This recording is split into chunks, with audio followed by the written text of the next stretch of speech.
Is this thing on? So, welcome back to Voice Podcast, a podcast for students by students. Today we are here with Dr. Brooks. Thank you so much for joining us. Hey, no problem. Great to be on the podcast. Thanks for having me. Of course. My name is Joe. Yeah. I'm one of the other hosts with the podcast. So today we wanted to ask you a couple questions about your involvement in the app Pulsepoint. For sure. And I just wanted to make sure you guys can hear me okay, because I'm having a little delay on this side. Yeah? You can hear okay? Yeah. Okay, awesome. I'm just going to keep the video off because I think my bandwidth is like not awesome. So I'll just keep the video off and then we can go from there. Is that okay? Sounds good. Yeah, of course. Perfect. Yeah, so Pulsepoint, it's one of my favorite topics. Happy to tell you whatever you want to know about it. Well, Awesome. So maybe Oh no, you can go ahead, Emily. Okay. Do you want to just tell us a bit about what Pulsepoint is and what it acts as an app? For sure. So I'm an emergency physician, and one of the things that we deal with not too infrequently is cardiac arrest. Is a scenario where someone's heart stops pumping unexpectedly. And this can happen to people at all ends of the age spectrum. So young, old, and everything in between. And it does happen unexpectedly. So it's not only just people with heart conditions or other diseases. This can happen to people who are, kind of previously healthy. So it's a thing, and it happens to about 40,000 Canadians a year. It is obviously a life-threatening situation when your heart stops pumping. And unless something's done within a few minutes, the person is likely not to survive. But the good news about cardiac arrest is that something can be done, and that the most important first few steps are, of course, calling 911 to get professional responders, including firefighters and paramedics, on the way. But while that is happening, it's really important that people get CPR from bystanders. So people who initially, discover the person after the 911 call is made, or even before, pushing on the chest to get the blood pumping. Really, really important as early as possible. And the second thing that bystanders can do is get a defibrillator, or one of those AEDs that you might see in some places in public, that can provide an electric shock and sometimes restart the heart. So the Pulsepoint app is something that it's an app that tries to facilitate people who are willing, trained, and able to do bystander CPR and use an AED to the scene of someone who has a cardiac arrest in the community while paramedics and firefighters are getting there. So this app is, it essentially takes volunteers from the community. If you're someone who is, again, willing and able to do chest compressions and potentially use a defibrillator, those people are encouraged to download the app on their phone. The app links those people with the local 911 dispatch. And when a cardiac arrest occurs in the community and a 911 call is made, the app essentially sends out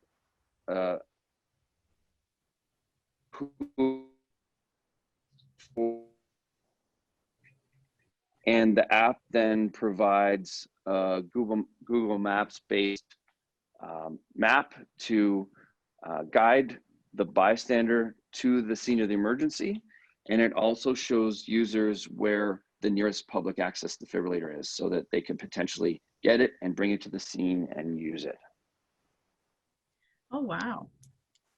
So really getting Interesting. people involved in the community and stuff to really go and help and be that first step to possibly save someone's life. Absolutely.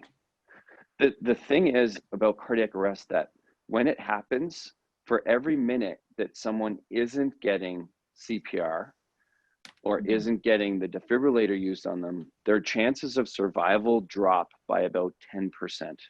So each minute nothing is being done, their chances of survival drop 10% per minute. Mm. So the problem is that when we call 911, that for sure is the most important, first step is get those people rolling. But in most North American communities, there's a 7 to 10 to 15 minute delay between the time you call 911 and the time that the fire truck or the ambulance arrives with professional responders. So it's that sort of 7 to 15 minute gap where bystanders are really a life-saving link. Point tries to make that happen more often by, kind of linking. It's kind of like Uber for cardiac arrest. The victim through 911 is kind of requesting help while the professionals are on the way.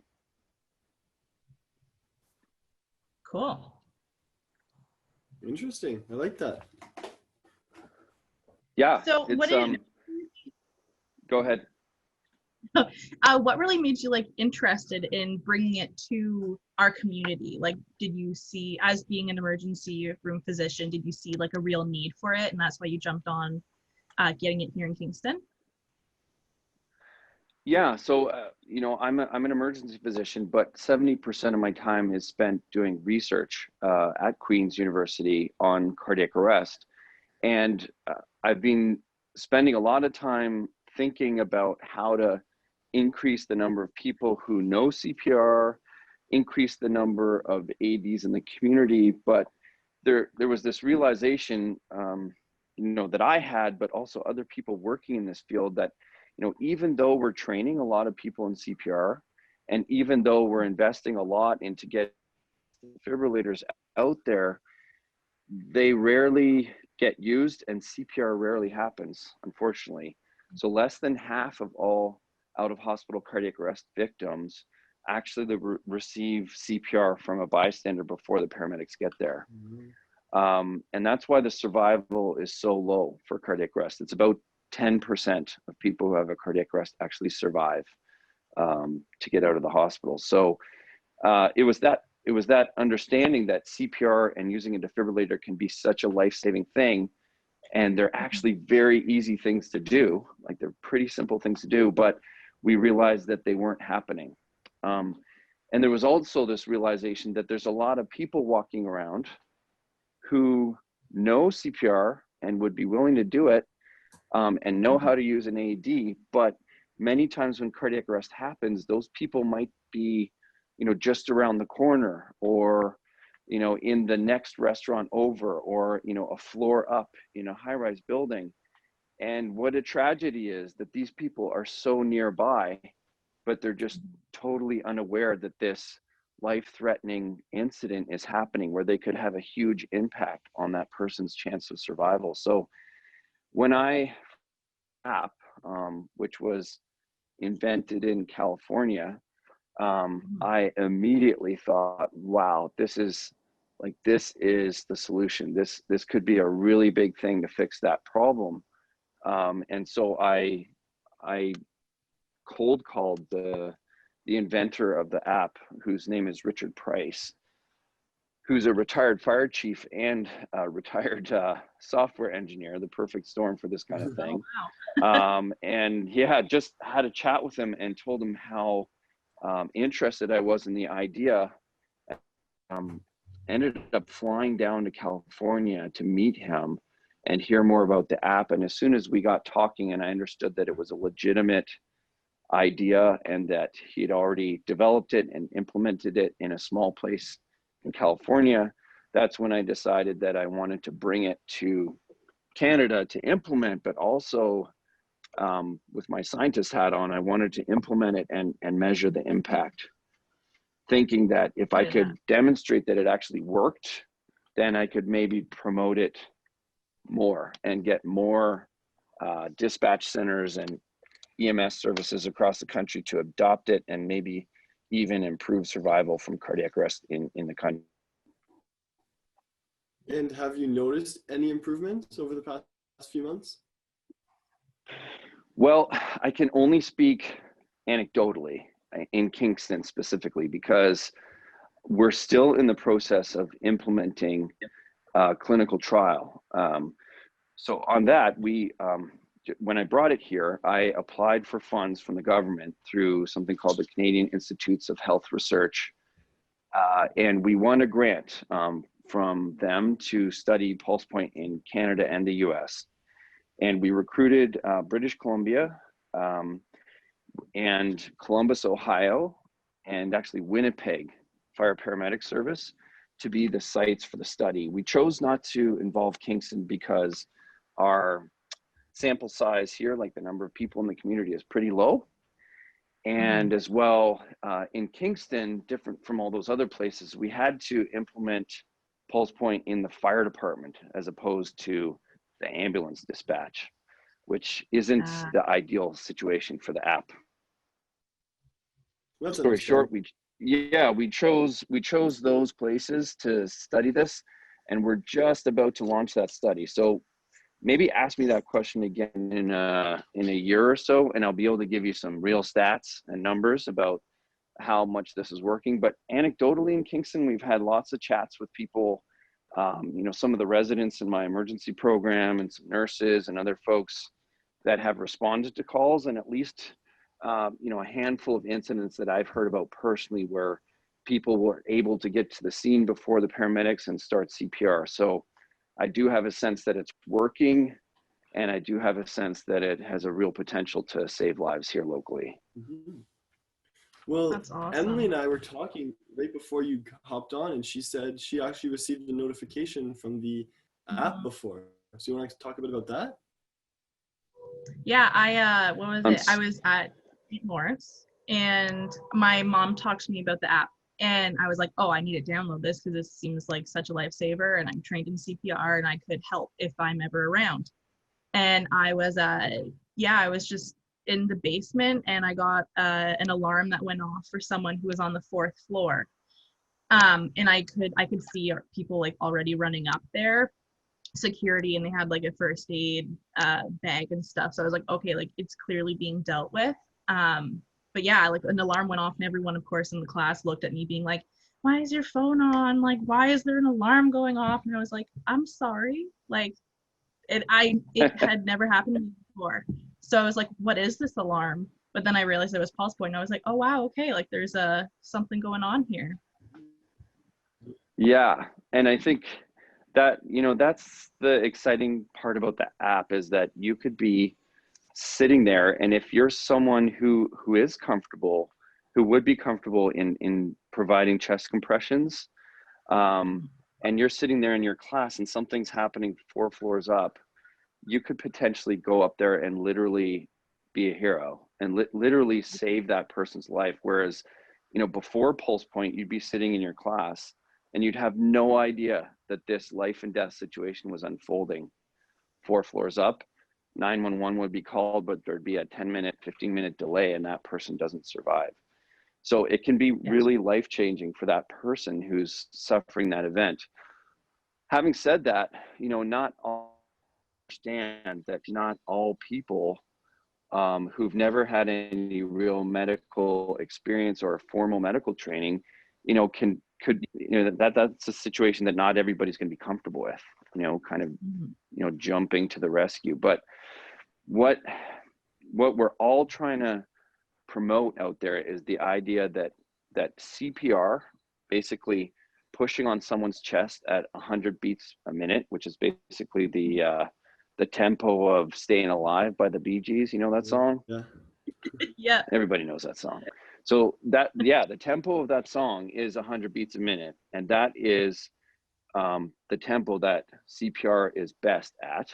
So if you can think about that song in your head and literally just put one hand on top of the other with straight arms and push in the center and you cannot hurt someone by doing that. If they are unconscious and not breathing normally, and you do that, that is potentially life-saving, and the chance that you hurt them is so slim that it's not even worth worrying about. The way you can hurt someone is by not doing that when they need it. So I guess part of the Pulsepoint app too is saying, look, everybody has the power to save a life. This app is meant for people in the public. It's not meant to be reserved for doctors or nurses or other people who are formally medically trained. This is for people who know how to do CPR and who are willing to step up in an emergency. And I would encourage everybody who feels that way to download the app, and you could save someone's life tomorrow. Yeah, definitely. And I think on the app I was looking, it was because the little thing popped up like, are you responding, are you not responding, kind of thing. And if you do, I think if you do click you are responding, it'll ask, I'm pretty sure, if you know CPR, and if not, I'm pretty sure there's like kind of like an infographic that shows you how to do it. And like you said, like any compressions on the chest, like you can't hurt them, but if you do need just like kind of like the refresher of like, hey, this is like how to do it, I'm pretty sure there's like a little picture by picture thing to help, so literally anyone could do it. Absolutely. And the days of old, it was always recommended that we do chest compressions and ventilations, which involves you putting your mouth on someone else's mouth, and lots of people weren't comfortable with that, and lots of people were worried about getting infectious diseases, or sometimes in a cardiac arrest situation there might be a little bit of blood around someone's mouth if they've fallen down and they've hurt themselves a little bit.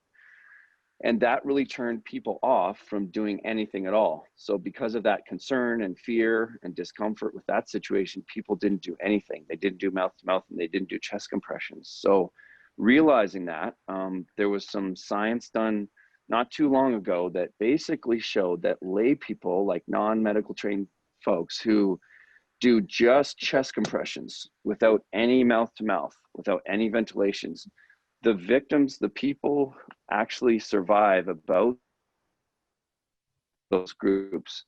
So they looked at a big group who just got chest compressions, like pushing on the chest only, and then they compared them to a group that got chest compressions and mouth to mouth, and the two groups did pretty much the same. And they did a lot better when they compared it to a group of people who didn't get anything at all. So I just wanted to say that too, is that if you're thinking about putting this app on your phone and you do actually get called to respond, doing just the chest compression part is just as good as doing chest compressions and when I was in my lifeguarding course for national lifeguarding, they gave us a mask, almost like with a ventilation tube where you can blow air in and out, but you don't have mouth-to-mouth contact with the person. So that's always a good tip. I have one in my school bag in case it's ever needed. Absolutely. And now, of course, in the COVID times here, the recommendation during COVID is that we don't do ventilations as a lay person during COVID. So while we're in the middle of a pandemic and we're not sure about whether the person collapsed has COVID or not, even though the chances are super small in Kingston right now because our community numbers are pretty low, the recommendation is still that we should be just doing chest compressions only. So I mean, as this is a student podcast, I was just wondering, like, how do you think this app could be beneficial to students? Yeah, so I think a few things. So I think that all of us, whether we're students in healthcare related fields or students in other things, I think the idea that CPR and a basic understanding and knowledge of AEDs, and especially looking for AEDs that are in your general area, like places where you go to school or work or where you spend a lot of time every day. I think there's this idea that those pieces of knowledge are things that we should all attempt to gain. and Mm-hmm. we should all educate ourselves about, because they're important civic duties. We're hoping that people get the idea that knowing how to recognize cardiac arrest, do chest compressions, call 911 and use it. We're hoping that people get the idea that these should be considered skills and knowledge that all of us should have to be looking out for each other. So I think maybe the Pulsepoint app brings CPR and cardiac arrest and the awareness of those sort of things to the forefront, in especially younger generations who are more connected than ever before, where our mobile phones now are kind of an essential piece of our daily equipment for just sort of getting through life. So to have this app on our phone and have that on our consciousness, I'm hoping will raise awareness and raise people's level of comfort in doing these things. So that's one thing. You know, in another way, I really hope that like this benefits the student body. So even though from a safety point of view, even though you think of, you know, St. Lawrence and Queen's students and all the other university post-secondary education students around, like as a group, you guys are young and generally healthy, but despite that, every year across Canada, there are cardiac arrests that occur on campuses.